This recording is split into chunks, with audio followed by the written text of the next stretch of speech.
MPTC Ramana గారి గురించి tea షాపుల దగ్గర బయట ఉదంతులు మనం చూస్తూ ఉన్నాం. మా దృష్టికి కూడా వచ్చింది. అది ఏమని ఆరాధిస్తే ఎవరైతే మన పూర్వవరం మండలంలో ఎంపీటీసీ గారు గత 14 ఏళ్ళుగా ప్రజానాయకునిగా స్టూడెంట్స్ వింగ్లో చాలా కష్టపడుతూ పైకి వచ్చిన వ్యక్తి. అలాంటి వ్యక్తి తెలుగుదేశం పార్టీ సిద్ధాంతాలు, తెలుగుదేశం పార్టీ యొక్క క్రమశిక్షణ గల పార్టీ, రాబోయే కాలానికి చంద్రబాబు నాయుడు గారు మన ముఖ్యమంత్రిగా చాలా అవసరము. యువత చాలా ఉద్యోగాలు లేక ఇబ్బంది పడుతున్నారు, ఐటీ కంపెనీలు లేవు అని చెప్పి ఆయన ఆలోచన చేసుకొని ఇప్పుడున్న పరిస్థితుల్లో యువ నాయకులు బ్రిటిష్ రెడ్డి గారి ఆధ్వర్యంలో మనము కష్టపడి పనిచేసి తెలుగుదేశం పార్టీ గెలుపు కృషి చేయాలని చెప్పి ఆయన మనస్ఫూర్తిగా ఆలోచన చేసి తెలుగుదేశం పార్టీలోకి రావడం జరిగింది. అది కొంతమంది వైసీపీ వాళ్ళకి మింగుడు పడక ఈ ఎంపీటీసీ గారు వచ్చిన తర్వాత మండలంలో చాలామంది అతను లాగుతాడు, వైసీపీ వాళ్ళు కూడా వచ్చే అవకాశాలు ఉన్నాయని చెప్పి ఏదో ఒక విధంగా ఆయన తెలుగుదేశం పార్టీలో చెడ్డ చేయాలనే ఉద్దేశంతో వీళ్ళందరూ కొంతమంది తొట్టి గ్యాంగ్, వైసీపీలో ఉన్నటువంటి తొట్టి గ్యాంగు ఇది ఒక కుట్రలో భాగంగా వాళ్ళందరూ చేయడం జరుగుతుంది. నేను వైసీపీ నుంచి టీడీపీలోకి మారే రోజు కూడా నేను ఒకటే చెప్పాను, ఏ ఒక్కరిని నేను విమర్శించలేదు. వైసీపీ ప్రభుత్వంలో కూడా నేను పనిచేసేటప్పుడు అందరూ సహకరించారు, వాళ్ళందరికీ కూడా ధన్యవాదాలు తెలియజేయడం జరిగింది మీ ద్వారా. ఈ రోజుకి కూడా నేను ఎవరిని విమర్శించదలుచుకోలేదు. అలా ఆ విధంగా విమర్శించాలనుకుంటే కనుక నేను కూడా చాలా విమర్శించగలను. నా పైన ఎక్కడ కూడా బ్లాక్ డాట్ లేదు. కాబట్టి నన్ను రెచ్చగొట్టొద్దు దయచేసి.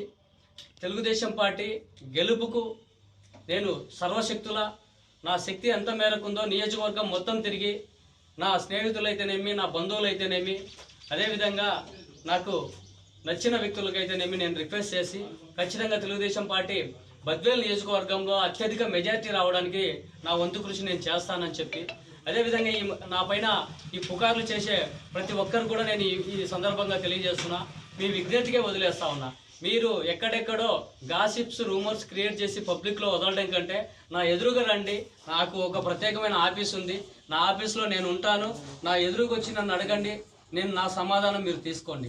అలా తప్ప మీరు ఎక్కడంటే అక్కడ టీ షాపుల దగ్గర, బస్టాండ్లో పని బాట లేకుండా ఈ రూమర్స్, గాసిప్స్ క్రియేట్ చేసి వదలడం అనేది అసలు అది విజ్ఞతకు కరెక్ట్ కాదని చెప్పి ఈ సందర్భంగా తెలియజేస్తా ఉన్నాను.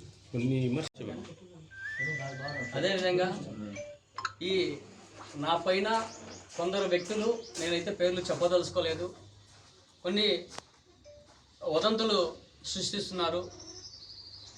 నేనేంతో నాకు తెలుసు, ఆ దేవుడికి తెలుసు నేను ఎలా ఇలా పైకి వచ్చాను అనేది. సో కాబట్టి నేను వారి విజ్ఞతకే వదిలేస్తా ఉన్నా, నన్ను విమర్శించే వారికి విజ్ఞతకే వదిలేస్తా ఉన్నా.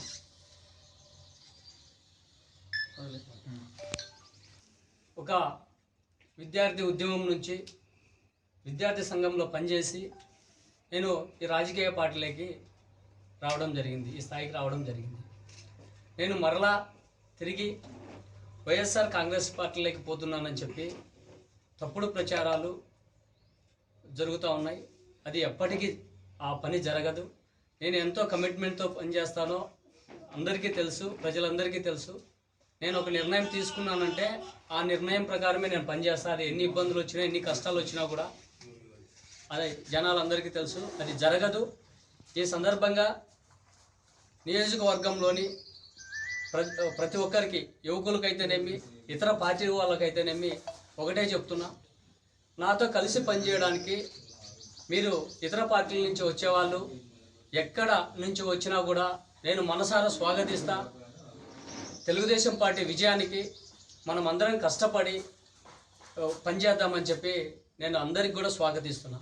అదేవిధంగా నాకు ఎన్ని ఇబ్బందులు ఎదురైనా, ఎన్ని ఈ కష్టాలు వచ్చినా కూడా నేను తెలుగుదేశం పార్టీకి ఒక సైనికుల్లా, ఒక కార్యకర్తగా పనిచేస్తానని చెప్పి, తెలుగుదేశం పార్టీ విజయానికి నేను ఒక కార్యకర్తలా పనిచేస్తానని చెప్పి ఈ సభాముఖంగా మీ అందరికీ తెలియజేస్తూ, మీ అందరి ద్వారా మీ అందరినీ ఒకటే రిక్వెస్ట్ చేస్తున్నా, ఇదంతా కూడా సమాజంకి తెలియజేయాలని చెప్పి మిమ్మల్ని నేను రిక్వెస్ట్ చేస్తున్నాను. అదేవిధంగా